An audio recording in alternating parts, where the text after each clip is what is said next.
finalmente o nome de Dwight Howard vai ser oficialmente honrado na história do basquete.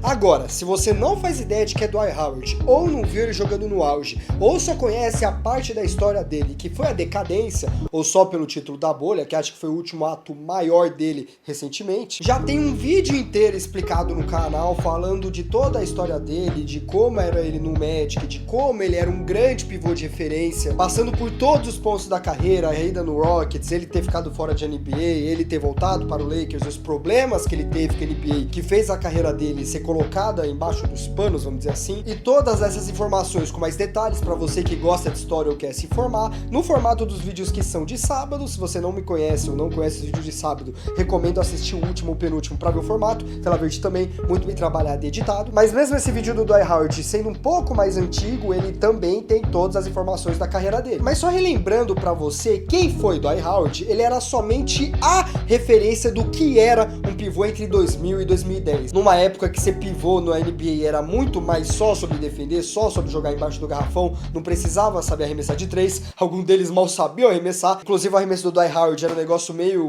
build esquisita de 2K, ele jogava meio pra frente assim, não era um Shawn Mary que era com as duas mãos, mas ele jogava meio pum. Eu lembro disso porque eu sempre escolhi ele de pivô no 2K12 e ele tinha animação do bracinho de T-Rex. E pensa num cara forte, um cara que ninguém parava, um cara que era difícil de dominar, literalmente uma mistura de Shaquille O'Neal, que inclusive é o maior ídolo dele, se o ego do Shaquille O'Neal não fosse mais frágil do que um papel toalha numa bacia d'água. Talvez eles tivessem se dado melhor, tanto é que ele pegou o apelido de Superman do Shaquille O'Neal por se inspirar muito nele, aí nesse caso eu dou razão pro Shaquille O'Neal mesmo. Ao mesmo tempo que era forte igual o Ben Wallace, não assustava igual o Ben Wallace, mas bicho, você via ele no auge quando ele era jovem, eu não sei se ele ainda tá tão musculoso quanto antes hoje em dia, ou se no caso ele só envelheceu, mas ele no auge, meu amigo, aquilo você não sabia se era um pivô da NBA ou um projeto iniciante de bodybuilder. E não é só porque era ele imenso que eu não sabia decolar não, ele tinha uns tocos absurdo, família. Ele tem um toco que eu lembro até hoje, que ele meteu a bola pra fora do ginásio. Ele pulou tão alto e deu um toco tão forte que foi parar acho que no segundo setor da arquibancada. Do mesmo jeito que no ataque ele era um tijolo pra parar o cara no pick and roll e simplesmente um foguete pra buscar a bola lá no alto e enterrar a cabeça de qualquer um. Não tinha ninguém que não ia sofrer embaixo do garrafão com o Dwight Howard. Inclusive, ele era o meta daquele pivô que todo mundo queria enterrar em cima, tipo o Michael Jordan, quando ele enterrou em cima do Dikembe Mutombo. A cabeça dele era o prêmio de qualquer projeto de Jamoran que gostaria de aparecer em semanas na mídia. Era quase como ter um mini troféu enterrar a cabeça do Dwight Howard. Só que aí ele teve seus problemas na questão do Magic, né, envolvendo até o treinador, que aí, enfim, ele diz até hoje que não fez nada daquilo, mas insiders disse que ele que fez a fofoca lá de dentro. Todos esses detalhes que eu tô resumindo, se você quer saber tudo com todos os detalhes, aí você confere o vídeo doc que tá no meu canal, que eu mostrei detalhe por detalhe, modelo por modelo. E aí depois teve a passagem no Rockets, que não deu muito certo, a fama ter subido a cabeça, não sei se a fama é exatamente o ego, e ele não conseguir corresponder com o tamanho do ego dele, depois foi sendo jogado de lado, aí tem aquela parte política, de dependendo como você é, como estrela da NBA lavada, né, vídeo Russell Westbrook pelo que tá passando hoje. Começou a ser encostado, aí teve uma chance no Lakers, foi o campeão lá na bolha, depois saiu, aí voltou pro Lakers, aí saiu, aí tinha aqueles papos de, pô, tem pivô que tá jogando que é muito pior que o Dwight Howard, mas o Dwight Howard não consegue uma oportunidade. E aí por que eu tô falando de tudo isso? Porque o tema é justamente a redenção, a justiça da carreira do Dwight Howard. Top 75 da NBA. Em 2021, a NBA fez o aniversário de 75 anos, e junto com as ações comemorativas para comemorar os 75 anos da NBA, como os troféus e os prêmios de MVP, que foram diferentes, enfim, eles soltaram a lista de 75 anos de aniversário, que na teoria é só uma lista simbólica dos grandes nomes que passaram nesses 75 anos da NBA, mas na prática é a lista dos 75 melhores jogadores da história de acordo com a própria NBA. Só que qual que é o pulo do gato dessa lista? Tivemos a lista dos 25 anos, dos 50 e 2021 dos 75. Os 25 nomeados da lista de 25 anos, eles obrigatoriamente se manteram para a lista dos 50. A lista dos 50 anos não começou do zero ou reclassificou os 25 que tinham sido classificados no ano anterior. Do mesmo jeito que os nomeados da lista dos 50 anos se mantiveram para a lista dos 75. Ou seja, só tinha 25 vagas sobrando para a lista dos 75, porque 75 menos 50 dá 25. E aí em pedaços foram anunciando a lista, até que eles anunciaram os novos 25 jogadores da atualidade que entraram nessa lista. Alguns jogadores até se sentiram meio revoltados, ou então a mídia sentiu injustiçado que jogadores não estavam na lista, como por exemplo Klay Thompson, que ficou fora da lista, e como piada na época que ainda estava no Warriors, deram a regata 77 para ele, para brincar que ele ficou na posição 77, por isso que ele não entrou no top 75. E um desses jogadores foi justamente Dwight Howard. Agora, qual que é o asterisco do Dwight Howard que faz realmente essa lista não fazer sentido? Um dos jogadores que fez parte da lista do top 75 é Dirk Nowitzki. Todo mundo aqui concorda que Dirk Nowitzki, se não é o maior europeu de todos os tempos, é pelo menos um dos maiores estrangeiros. Isso quem sabe a história dele, quem viu o título de 2011 do Cavaliers, quem viu a lealdade que ele teve no Dallas, que infelizmente não vai acontecer a mesma lealdade com o Luka, porque o Nico Harrison chutou a bunda dele, sabe que isso não é exagero, é somente fatos. Porém, eu tô aqui com a lista de premiações / nomeações, vamos dizer assim, de toda a carreira do Dirk Nowitzki na NBA. Ele foi campeão da NBA, MVP das finais da NBA, daquele título histórico de 2011, beleza. Ele teve 14 seleções pro All-Star, que isso conta bastante pros americanos, por mais que seja só um jogo, conta como ele era grande, popular, melhor que os outros, enfim. 14 seleções de All-Star, 4 vezes primeira equipe ideal da NBA, 5 vezes segunda equipe ideal da NBA, 3 vezes terceira equipe ideal da NBA e foi campeão do concurso de 3 pontos, beleza? Anotado, um campeonato MVP de finais, ele também foi MVP de 2007, desculpa, pulei, mas ele também foi MVP de 2007, e no total, vamos contar aí 12 seleções de equipes ao NBA, mais 14 All-Stars. A lista do Dwight Howard, que ficou fora dessa lista, é um título da NBA, que foi de 2020, e antes que vocês comentem, pra NBA não interessa se o título foi dos anos 50, dos anos 90, você ganhou do Michael Jordan, se você é irmão do Giannis Antetokounmpo, ou se você ganhou a Copa Mickey, título, conta como título em qualquer época para NBA. Aliás, falando sobre Copa Mickey, que muita gente se respeita, temos um vídeo completo doc no canal que mostra que a bolha foi muito mais do que desmerecem ela. Além desse título, temos 8 seleções de All-Star, 6 seleções a menos que o Dirk Nowitzki, tá? Vai anotando a diferença. 5 seleções de time ideal da NBA, uma só de segundo, 2 de terceiro. Ele foi campeão do torneio de enterradas, então temos um título para cada um aí dos eventos de fim de semana do All-Star. E além disso, ele também foi 3 vezes defensor do ano, os 3 anos seguidos, um a menos para empatar com o maior número de defensor do ano, que temos só 3 na história que empataram em 4 seleções de melhor time defensivo da NBA, uma seleção de segundo melhor time defensivo, uma seleção de melhor time de novato, 5 vezes líder em rebote da temporada, 5. E eu já vou fazer essa observação agora, porque eu vou precisar dela mais pra frente. Se você não conta líder de uma estatística de uma temporada como prêmio, tudo bem, mas tem muita gente que conta cestinha de uma temporada, recordista de pontos de uma temporada só, como um prêmio tão grande quanto ter uma nomeação individual como defensor do ano. Então se a gente vai contar pra ponto, vamos contar pro resto também, se for seu argumento. E 2 vezes líder em tocos da NBA. Agora, eu não estou dizendo que Dwight Howard é automaticamente maior que o Dirk Nowitzki. Porém, por mais que o Dirk tenha nomeações muito importantes que o Dwight Howard não tem, por exemplo, um MVP, que muda muita coisa, ele também tem prêmios que são extremamente relevantes. A gente tá falando de 3 defensores do ano. 3 defensores do ano, sem contar as 5 temporadas que ele foi líder de tocos. Mas se você acha que eu tô forçando muito a barra, não se preocupa, eu separei mais 3 exemplos para comparar. Carmelo Anthony também está nessa lista, e inclusive entrou pro Hall da Fama desse ano igual ao Dwight Howard. Primeiro que já começa que ele não tem nenhum tipo de prêmio individual, não tem um MVP das finais, não tem um MVP, não tem um defensor do ano, não tem nada. Tudo que ele tem são 10 seleções de All-Star, 2 vezes segundo time da NBA, ele não tem nem primeiro time da NBA, 4 vezes terceiro time da NBA, campeão de pontuação da NBA, que acho que é Score Leader, Score Title, deixa eu pegar em inglês aqui. NBA Scoring Champion, ele foi o cara que mais pontuou em uma temporada, na temporada 2013. Foi da melhor equipe de novatos da classe dele e olha só, está na lista dos top 75 da NBA. Todo mundo que conhece a história do Carmelo Anthony considera ele pelo menos de grande a ídolo. Tem gente que só conhece o basquete, tem gente que virou torcedor do New York Knicks só por causa do Carmelo Anthony. Sem contar que o Carmelo Anthony foi muito mais lembrado, o Carmelo Anthony durou muito mais na NBA, mas em números, em estatísticas, em registros aqui, não não odeie o jogador, odeie o jogo, o Dwight Howard amassa na lista total de nomeações. O Carmelo não tem um prêmio individual, não tem um ao time ideal da NBA, e a única coisa que ele liderou na vida foi uma vez a pontuação da NBA, mais nada, nunca repetiu liderança de nada. Os dois entraram no Hall da Fama desse ano, os dois são lembrados, os dois tiveram um auge gigantesco, tiveram seus problemas na mídia e depois decaíram, mas um está na lista do top 75, outro não tá. Segundo exemplo que eu trouxe, Damian Lillard.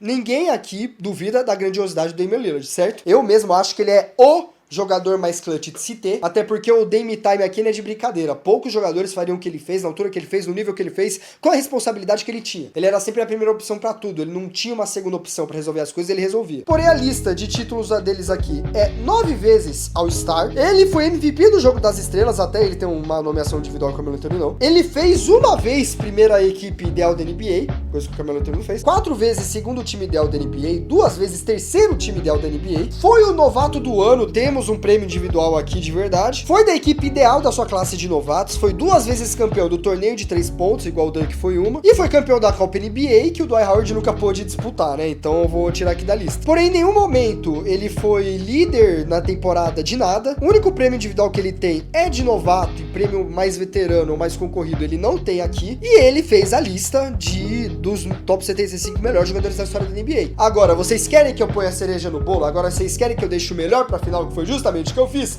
Anthony fucking Davis! Vamos comparar posição com posição pra ver se realmente Dwight Howard não levou um tapa de luva na cara da NBA. Anthony Davis tem o mesmo título do Dwight Howard, já nos dois. Anthony Davis foi 10 vezes All-Star da NBA, Dwight Howard foi 8. Anthony Davis foi o MVP do Jogo das Estrelas, vamos contar como uma premiação individual para ficar mais justo pro Anthony Davis. Foi 4 vezes primeira equipe ideal da NBA, Dwight Howard foi 5. Foi uma vez segundo time ideal da NBA, Dwight Howard também foi uma. Não foi terceiro time ideal da NBA nenhuma vez, ou seja, ele matou nessa 5, enquanto o Howard ainda teve aí mais 2 para somar o total para 7, 8 na verdade. Foi 3 vezes time defensivo ideal da NBA, Dwight Howard foi 4. Foi 2 vezes segundo time ideal defensivo, nisso ele ganha, porque o Dwight Howard foi uma, mesmo, né, tendo uma a mais no primeiro time, mas tudo bem. E o Anthony Davis foi 3 vezes líder de bloqueio da NBA. Passou por um do Dwight Howard, que foi 2. Porém, nenhuma vez na história Anthony Davis foi defensor do ano, Dwight Howard foi 3. E nenhuma vez Anthony Davis foi líder de rebotes, Dwight Howard foi 5. Um dos dois está na lista dos melhores 75 jogadores da história da NBA. E não é o Dwight Howard, nem a câmera tancou aí, ó, desfocou de novo. Pra quem não sabe, meu setup é literalmente a minha mesa do computador com a câmera na frente do computador e atrás de mim é a minha cama. Não tem nada de especial. O Jorge tá ali segurando minha placa de 100k. Então realmente deve ser uma treta você ser a NBA e só poder escolher 25 caras dos últimos 25 anos e ter que escolher os melhores dele. Realmente vai acontecer injustiça, não tem o que fazer. Só de jogadores ativos na NBA, multiplica 30 por 15, são 450 jogadores. Imagina ter que escolher 450 jogadores vezes 25 anos e só poder escolher 25 deles. Realmente é uma treta. Agora, de tudo isso que eu falei até agora, o Dwight Howard ainda está de fora, só mostra que a treta política, a treta formal, a treta de network, eu não sei o que dizer. A mesma treta que de algum jeito faz o Doc Rivers ainda ter emprego na NBA, foi justamente o que ceifou o nome do Dwight Howard, que poderia estar sendo lembrado até hoje. Depois que o Dwight Howard começou a chamar todo mundo pra jogar em Taiwan e virou um meme no Twitter, ele só aceitou que assim, o buraco que ele cavou na NBA era muito mais fundo, porque ele poderia estar na atividade como veterano, mas ele cavou a própria cova. O jogo de basquete dele não era o problema, o Shaquille O'Neal jogou no Celtic sem nem fazer 4 pontos no último jogo dele, mas pelo menos esse ano ele teve o nome dele justiçado. Eu não sei se quem manda, quem organiza ou qual o peso da NBA no Hall da Fama da NBA, o Naismith Hall of Fame, não é um Hall da Fama da NBA, é um Hall da Fama do basquete. Até onde eu sei existe mais de um Hall da Fama no mundo, e esse Naismith é um deles e é o maior porque tem os maiores jogadores. Oscar tá nesse Hall da Fama, acho que a Hortência também, não tenho certeza. E o Dwight Howard não só teve seu próprio nome como Hall da Fama, sua própria história eternizado como um dos maiores nomes para a história do basquete, como ele ia acabar entrando de um jeito ou de outro, porque o time da redenção também foi pro Hall da Fama. A gente teve o Dream Team, que foi a primeira vez que jogadores da NBA puderam participar das Olimpíadas, inclusive também temos um vídeo de sábado no canal. Se você não se inscreveu nesse canal até agora, ou tá até hoje sem virar membro, eu não sei o que te dizer, ó a porrada de conteúdo que eu tenho. E aí foi aquele time que juntou em um único elenco Michael Jordan, Larry Bird, Magic Johnson, a maior equipe da história do basquete jogando naquelas Olimpíadas do Dream Team. Temos o time das Olimpíadas de 2004, que foi a maior vergonha para a história da NBA. Temos o time de 2012, que é o Reunion, eu esqueci o nome do apelido. E temos o time de 2008, que foi o elenco logo depois da vergonha de 2004, que é justamente a redenção para corrigir a cagada histórica que foi deixada pela última seleção. A mesma seleção que tem documentário na Netflix. O Kobe Bryant deu uma solada no Paul Gasol, que não só era colega de time dele, como também é padrinho da filha dele. E esse elenco histórico que trouxe a medalha de ouro para os Estados Unidos tinha como um dos pivôs justamente Dwight Howard, que por algum motivo não entrou no top 75 da NBA. Mas eu acho muito bonito, pelo menos como torcedor, não do Orlando Magic, vocês sabem que eu torço pro Suns, mas pra quem acompanhou a história do Dwight Howard e abusou do alley-oop no 2K12 no My Team, colocando ele em todo o elenco, vocês não têm ideia como era a farm de, não era vencer naquela época, mas como era a farm de ponto de habilidade. Ficar chamando ponte aérea e jogar pra ele enterrar era absurdo, muito bom juntar ele, o Derrick Rose, Russell Westbrook, LeBron James e o DeMar DeRozan só pra ter um jogo inteiro só enterrando na cara dos cabas, era muito bom. E é lindo de ver que pelo menos os problemas internos na carreira e os erros, que são 100% culpa dele, nossa senhora, 100% culpa dele, e que ele já assumiu, ele assume, agora que ele tá velho, ele fala nas entrevistas, ele sabe que ele fez merda em alguns momentos, pelo menos o trabalho dele em quadra, o trabalho no basquete, o trabalho pra comunidade, o trabalho que ele fez marcando a história dos fãs, marcando a história do Orlando Magic, vai ser eternizado agora no basquete, independente dos problemas, das picuinhas, das tramas, das políticas que ele enfrentou na NBA. Se você não faz ideia de como era Dwight Howard, eu recomendo você pesquisar Dwight Howard Magic ou Dwight Howard Orlando Magic Highlights. Você não precisa de mais nada além disso pra conhecer ele. E é claro, falando mais uma vez, a história completa tem no canal, junto com alguns highlights também, pra você ver como o cara jogava muito. Porém, não existe hall da fama maior do que os psicolindos que apoiam o canal, que com uma ajuda simbólica, você ajuda a mais vídeos um pouco mais editados, trabalhados, sem ser aqueles cortes que vocês não gostaram no canal, aparecerem, ajudando a compensar ali a questão quantidade com qualidade, que é uma briga eterna pra qualquer canal no YouTube, não sou só eu, junto com as vantagens que você tem no canal. Lembrando aos membros, já tem canal do Telegram e grupo do Telegram. Eu tô meio ruim de mexer no grupo do Telegram, porque tendo que fazer tudo que eu tô fazendo. Inclusive, vou fazer um novo canal para um novo esporte que eu curto e vocês também curtem, que vocês comentam, mas não posso falar agora, vou esperar o canal ser lançado primeiro. Tá meio perdido assim, mas o Discord, por exemplo, já tem uma olhada, tenho que falar com o Drake, inclusive, para falar que tá tudo certo, e já vou liberar o link pra vocês entrarem. Então, pô, 5 continho, se você for rico, 8. Dá uma ajuda aí, é o preço de uma garrafa d'água. Mais uma ajuda que qualquer ser humano duro pode dar, e não tem motivo pra não dar lá ele, é se inscrever no canal e ativar o sininho, pra não perder não só vídeos como esse, como os documentários de sábado que saem, são os mais trabalhados. Inclusive no sábado desse vídeo vai sair um doc sobre o Manute Bol. Ele tem uma história absurda envolvendo até guerra civil, que vai muito além do basquete, então se eu fosse você não esquecia de ativar o sininho pra garantir que você não vai perder o vídeo. E comenta aqui The Office. Sempre que fala o nome do Dwight e do Dwight Howard, eu lembro que tem um personagem do The Office. Foque em mim, por favor, obrigado. Já falei muito, então vou deixar com vocês o último vídeo doc postado nesse último sábado, sábado antes desse vídeo, com mais estudo, história, dados, conhecimento. Aqui você vai saber uma parte muito grande do basquete. E aqui embaixo um último vídeo no mesmo formato desse que você tá vendo, falando de um assunto um pouco mais atual, um pouco talvez não tão complexo para um vídeo de documentário, mas se você gosta de histórias ou gosta de basquete, vai adorar também, prato cheio. Muito obrigado, tamo junto e falou. Beba água.